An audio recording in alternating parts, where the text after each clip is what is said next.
Welcome to Leap a Life. The Galaxy S21s are out, and there are a lot of changes. They're fresh, with latest top-of-the-line specs. Whether it's Exynos 2100 or the Snapdragon 888, it is the flagship phone of 2021. Looking at the spec sheets, there are only a couple of upgrades. New design, new chipset, the Snapdragon 888 or the Exynos 2100. Improved Gorilla Glass Victus for better protection. Faster UFS 3.1 storage, a larger fingerprint scanner, and a Quad HD resolution at 120Hz. So on paper, there's not really that much of a difference between the S20 Ultra and the S21 Ultra. It's just a minor tweak and upgrade here and there.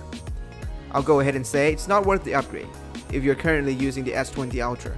You'll barely notice any difference, but for the S10 Plus users, the S21 Ultra is a massive upgrade.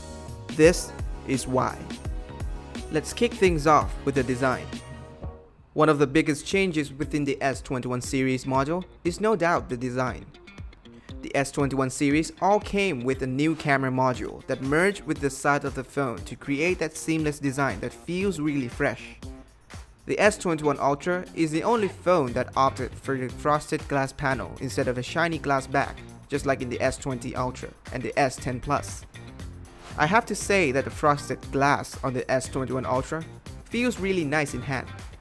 The S21 Ultra and the S20 Ultra both have a protruded camera module that makes these two devices unable to lie steadily on the flat surfaces, while on the good old S10 Plus has a very minimum camera bump. And as you guys may expect from Ultra module, this phone is like a solid block of metal. They are heavy. They're not comfortable to hold. If you put a case on, it's even worse. This problem persists on both S20 Ultra and S21 Ultra, and when you look back to the S10 Plus, thin and pretty light body, it is instantly the best feeling among the three. One thing that you're going to miss out if you upgrade for either an S20 Ultra or S21 Ultra, or any S-series phone in the future, is the 3.5mm headphone port. The S10 series are the last Samsung flagship phones with headphone port, so beware of that. Here, the Samsung S21 Ultra only has a dual SIM tray that does not support expandable storage, while the S20 Ultra and the S10 Plus does. For many, a hybrid SIM tray is very essential. Sure, not everyone uses it because for many people, a 128 or 256GB of storage is surely plenty, but having an option to upgrade the storage after the purchase is always a better thing to have. For the dual SIMs user, putting in a micro SD card does not mean you can't have the second SIM card in the phone. You can add an eSIM to your phone while the two slots are occupied by another SIM card, a micro SD. I'll have to say this is one absolute downgrade from the S21 Ultra. If you're definitely in need of expandable storage, buy the S20 Ultra instead. Moving on to the display. All phones feature a Quad HD Plus display, but the S10 Plus is only 60Hz screen, while the S20 Ultra and the S21 Ultra supports 120Hz. The S20 Ultra can only do it with the resolution dialed down to Full HD. The reason Samsung crippled the S20 Ultra high refresh rate mode is because of the battery issue. The 120Hz really impacts the battery performance. The reason why the S21 is able to support 120Hz at full Quad HD resolution is because of the new display technology that supports dynamic refresh rate of 10 to 120Hz. While this sounds like a big deal, the difference between Quad HD and Full HD is not that noticeable anyway. You'll have to look real close to be able to distinguish the difference. There is no problem with 60Hz on the S10 Plus, but the smooth user experience you gain from upgrading to a 120Hz display is simply day and night. One downside of upgrading to 120Hz display is when you go back to 60Hz. It really frustrates you of how laggy it feels when compared to the two. It is really weird when 2 years ago, you were using this phone just fine. Performance-wise, the S21 Ultra comes with the new and improved Snapdragon 888 or the Exynos 2100, with enhanced performance on every aspect, So on paper, everything is faster compared to the Snapdragon 865 and Exynos 990. But will you, the user, notice the difference? I mean honestly, the S20 Ultra already flies through everyday tasks with ease, which begs the question, do you really need that level of performance when the S20 already annihilate every task thrown at them? Even the Exynos 990, which really lags behind the Snapdragon 865, it still performs really well in everyday tasks.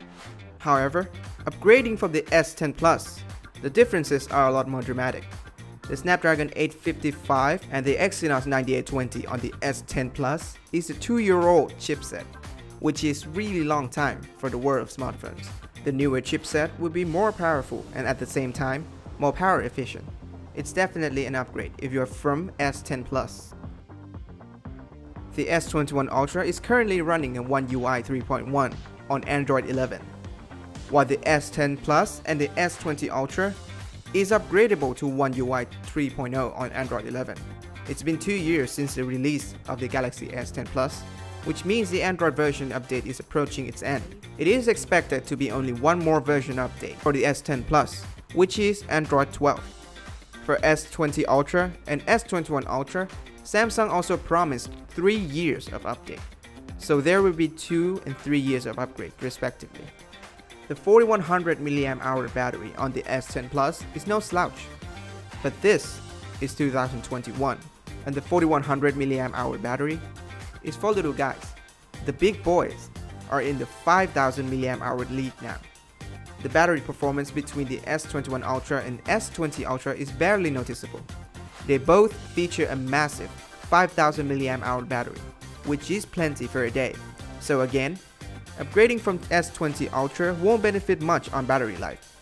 But if you are upgrading from S10 Plus, you will definitely see the difference. Oh, and the most important thing you get with the S10 Plus and the S20 Ultra, but not S21, is a wall charger inside the box. RIP wall charger. Next, let's talk about the camera. Samsung's camera gets better every year, and this year is no different. Spec-wise, the camera on the S21 Ultra is identical to the one on S20 Ultra, except for the brand new telephoto lens. It is a new sensor after all. Along with improved software, the S21 Ultra's photos are definitely better than on the S20 Ultra, even though the difference is not so significant.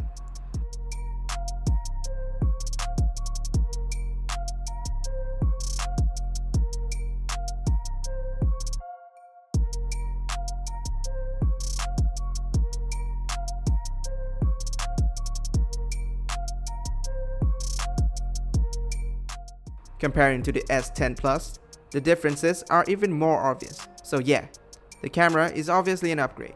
You'll get a larger sensor, higher resolution, and better software here.